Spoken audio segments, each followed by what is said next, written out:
Salut chers abonnés, salut chers tous, salut chers amis, j'espère que vous allez très bien. Quant à moi, je vais hyper bien.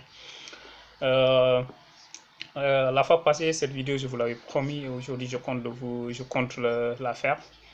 Euh, euh, D'après le sujet passé, c'est assez logique qu'aujourd'hui, ce thème que je vais aborder dans la vidéo, il est assez logique que nous l'abordions parce que ils sont typiquement liés. Donc la fois passée, nous avons traité le thème selon lequel, quelle procédure à suivre après juste, quelle étape à suivre après juste qu'on soit orienté dans les universités publiques. Donc aujourd'hui, nous allons parler d'un autre thème très important qui vient juste après avoir fait la procédure, c'est-à-dire l'inscription, ce qu'on appelle les frais, d'avoir payé les frais de paiement. C'est cette étape qui vient juste après. Donc, pour ne pas rater, je vous demande surtout de vous abonner, de partager la vidéo et de liker.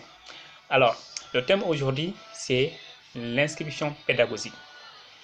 D'abord, il faut que vous sachiez très bien, après avoir payé les 25 000 francs, rien n'est assez gagné, rien n'est fait encore d'abord. En fait, vous avez payé seulement vos droits d'inscription. Ça concerne l'université en tant que telle. Ça concerne toute l'université, c'est-à-dire les droits d'inscription pour l'université où vous êtes orienté. Maintenant, on n'est pas orienté, en réalité, on n'est pas orienté dans une université, on est orienté dans une faculté, dans un département précis. Alors, vous êtes obligé de faire une autre procédure.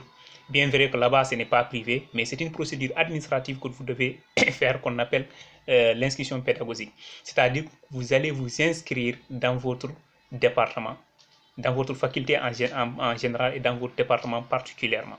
Voilà. Donc, c'est ça qu'on appelle l'inscription pédagogique. Alors, l'inscription pédagogique, comment ça se passe?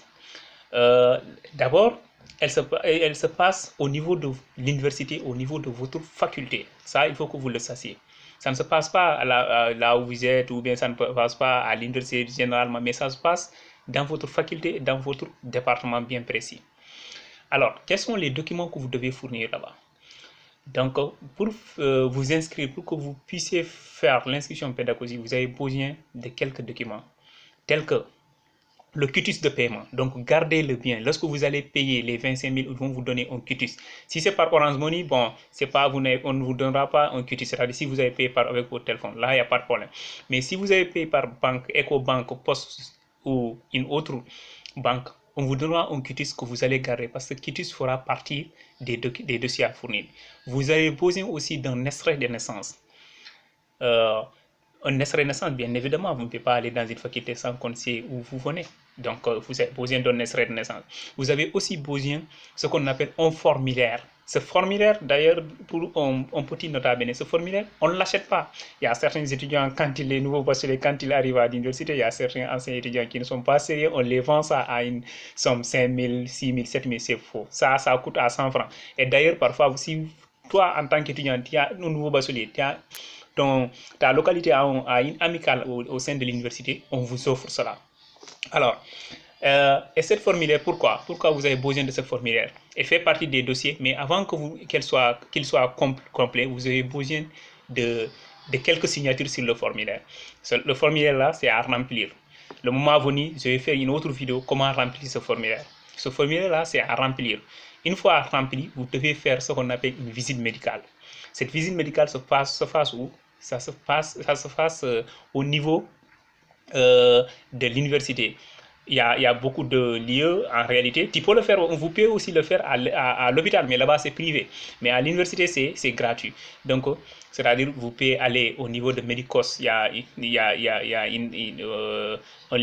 je peux dire, un hôpital en quelque sorte, un district médical à l'université même, ou bien au niveau de l'ESP, École supérieure polytechnique, il y a aussi une autre structure là-bas là, on peut faire une visite médicale. Cette visite médicale, à quoi ça sert? C'est pour vous montrer si vous êtes apte ou inapte. Le docteur, après avoir vous visité, il va cocher soit apte ou inapte. Peu importe ce qu'il cochera, cela n'empêchera pas que vous puissiez vous inscrire à l'université. Mais c'est juste pour savoir l'état de santé de l'étudiant en tant que tel. D'habitude, tout le monde est apte. Donc, après ce formulaire fait partie, l'extrait de naissance fait partie, le quitus fait partie. Donc, voilà les documents dont vous aurez besoin pour l'inscription pédagogique. Et là, vous allez l'apporter au niveau de votre faculté. Lorsque les institutions pédagogiques sont ouvertes, vous allez l'apporter au niveau de votre faculté. Et ainsi, après avoir terminé, on vous donnera ce qu'on appelle une carte étudiant. Cette carte étudiant, elle est pluriannuelle maintenant, c'est-à-dire c'est la même carte que vous allez utiliser dans tous vos cursus de l'université. Donc voilà ainsi comment ça se passe, les inscriptions pédagogiques. C'est pas compliqué. Vous avez les documents dont vous avez besoin, c'est votre quitus de paiement des 25 000, un formulaire que vous allez dûment remplir. Après, vous allez faire une visite médicale. Après, plus votre extrait de naissance. Voilà, une photocopie, non, votre extrait de naissance en tant que tel. Je crois qu'il y a aussi la photocopie de votre carte d'identité nationale. Mais c'est des documents qui, bon, le mois venu, vous n'allez pas, ça ne va pas vous poser un problème. Mais je crois qu'il y a aussi la photocopie de votre carte d'identité nationale. Et ainsi, vous pouvez aller faire, vous pouvez vous inscrire. Une fois l'inscription terminée, vous êtes officiellement devenu étudiant dans la faculté et dans le département dont vous avez été orienté ou bien depuis au moment des orientations.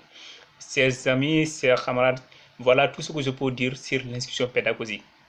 Elle est très importante, donc j'espère que la vidéo vous aura plu. Si c'est le cas, n'hésitez surtout pas à liker et à la partager. Et surtout, laissez des commentaires si, par exemple, j'ai fait des erreurs pour ceux qui le connaissent déjà. Ainsi, nous allons essayer de l'améliorer ensemble. Sur ce, je vous souhaite de passer une excellente journée.